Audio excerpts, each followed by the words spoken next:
So a lot of people don't know that Bulwark can put out a lot of damage.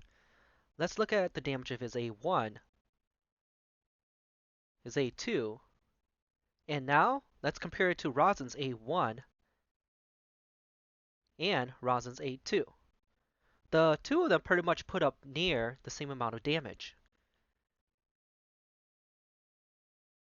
Now let's take a look at the damage comparison at the end of the clan boss battle.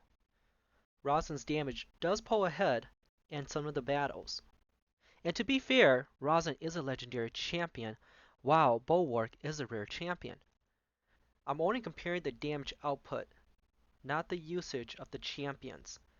Both of their roles are used differently, and having both on the same team will help your damage output.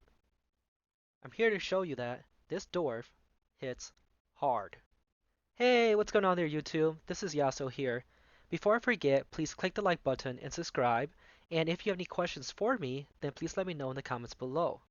Today, I'm going to give you a guide, and I'm going to showcase Bulwark in the clan boss. At the start of the battle, what I'm doing is that I'm setting up my rotation so that I can click on auto. My rotation looks like this. Sepulchre Sentinel will use her A1 at the start of the battle, then Rosin will be putting up decreased defense and weaken, and then Bulwark will use his A2 and put up HP burn, and then Aaron puts up poison, and then Skullcrusher puts up counter attack. What I'm doing is that I want to manual until I get a few poisons onto the clan boss, and also I want to time Sentinel's block debuff so that it times correctly with the boss's stun attack. This way my team will always block the stun and can run smoothly on auto. My team speed is this. So after a few cycles, my Sentinel will start to move twice before the clan boss's first AoE attack.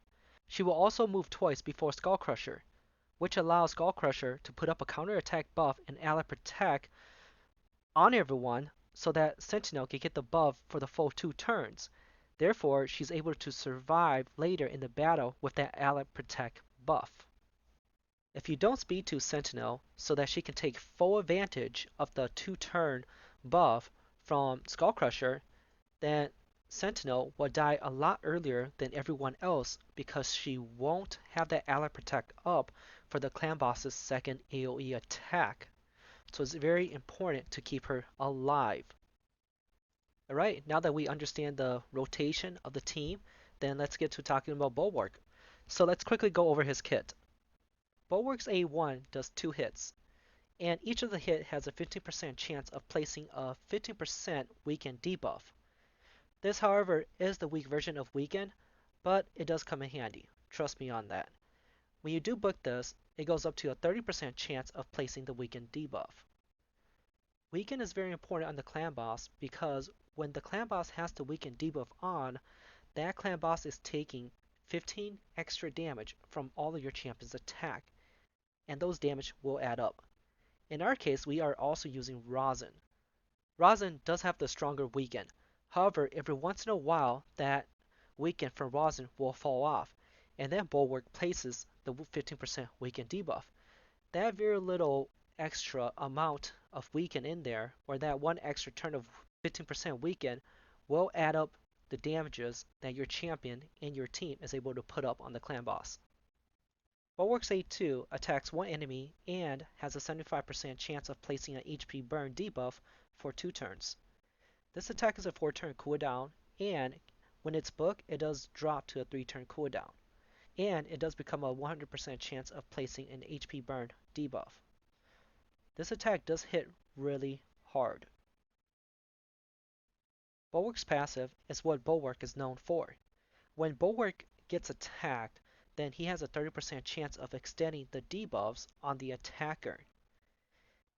A interesting thing that I tested out was trying Bulwark with the defense mastery Bulwark.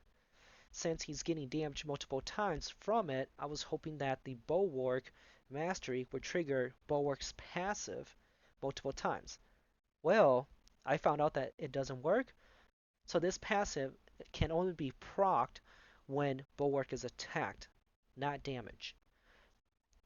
Because of the passive, people will use Bulwark against non-void affinities when going against clan bosses because the clan boss does 2 attacks or 2 hits for each of the clan boss's AoE attack, and that allows Bulwark 2 chances to proc his passive. He does need accuracy to proc his passive, so make sure you have accuracy on Bulwark. Bulwark's aura increases defense in all battles by 17%, which helps a lot because most of the time that you use Bulwark and the clan boss, you want to put him as your lead. The reason for this is because it makes Bulwark the more likely to be targeted by the clan boss's single target stun attack. It pretty much gives him another chance to proc his passive and extend debuffs.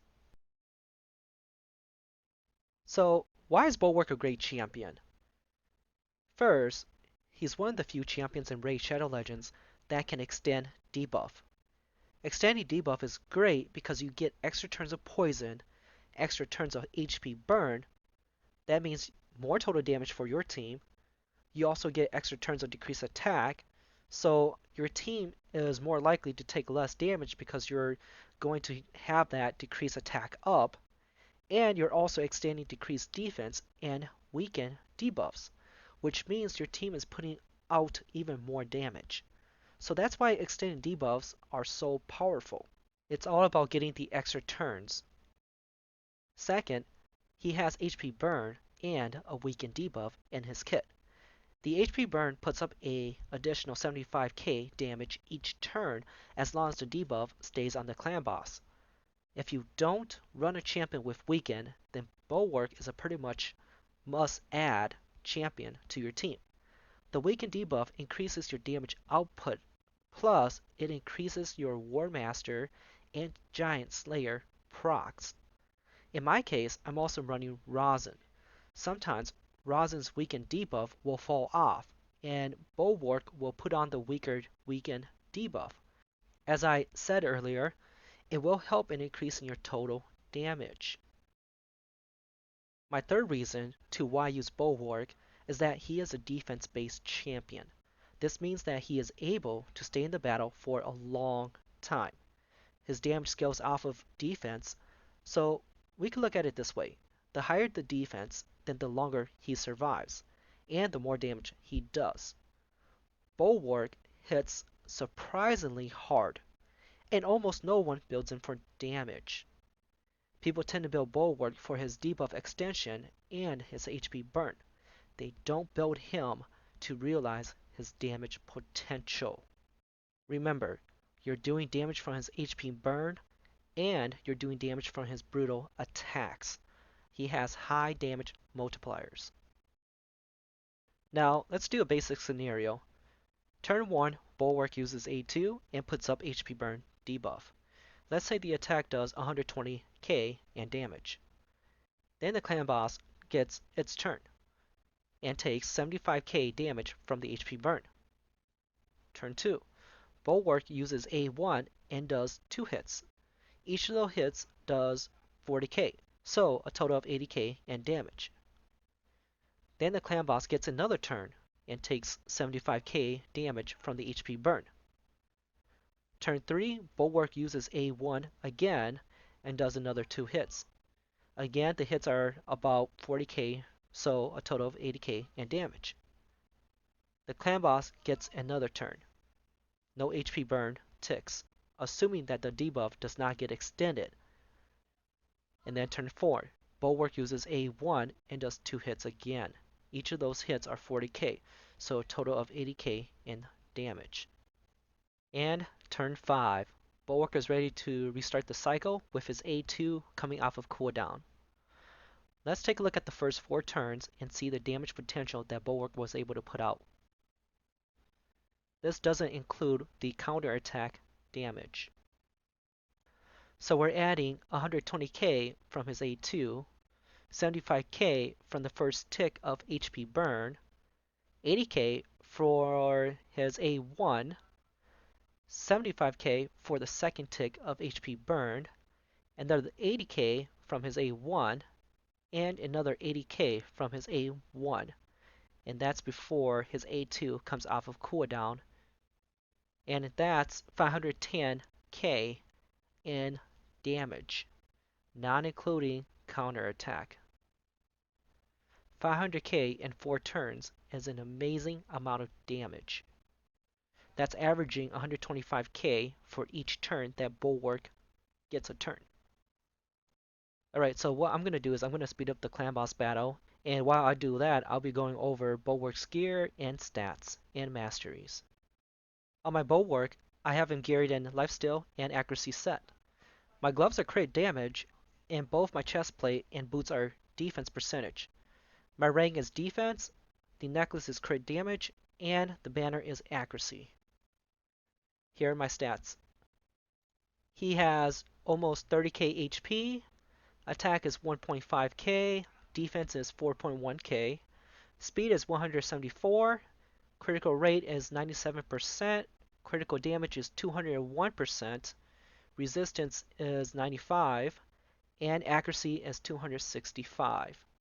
For a high damage Bulwark build, you want to have high defense on Bulwark, preferably over 4k, and you want high critical rate as close as you can to 100%, and you want high critical damage. In order to hit his debuffs and extend debuff, you want high accuracy. For Ultra Nightmare, I try to aim for anything over 240, and for Nightmare, I try to get my accuracy at 200. And here's what I have for his masteries. I did go with the offense and defensive tree. For the offense, I just went straight down and grabbed War Master. And for the defense tree, I went with the counter attacks. And if you're still here with me, then I thank you for that. I know that this video is very long, and just for staying here, I'm going to show you a bonus. The damage multiplier on Bulwark is 1.5 on his A1, and he does 2 hits for that. The damage multiplier for his A2 is 5.5. And the reason why I'm comparing it to Rosin is because Rosin's damage multiplier is very similar to Bulwark. On Rosin's A1, the damage multiplier is also 1.5, but instead of the 2 hits, he does 3 hits. Rosin's A2, the multiplier for that is 6. And then Rosin's A3, the multiplier for that is 4. And again, I compare the two because a lot of people use Rosin as a damage dealer, and a lot of people don't realize that Bulwark can put up similar numbers. And plus, Bulwark is a rare champion. Alright, and that's all I have for today. If you haven't yet, please click the like button below and subscribe. And if you have any questions for me, then please let me know in the comments below. And thank you very much.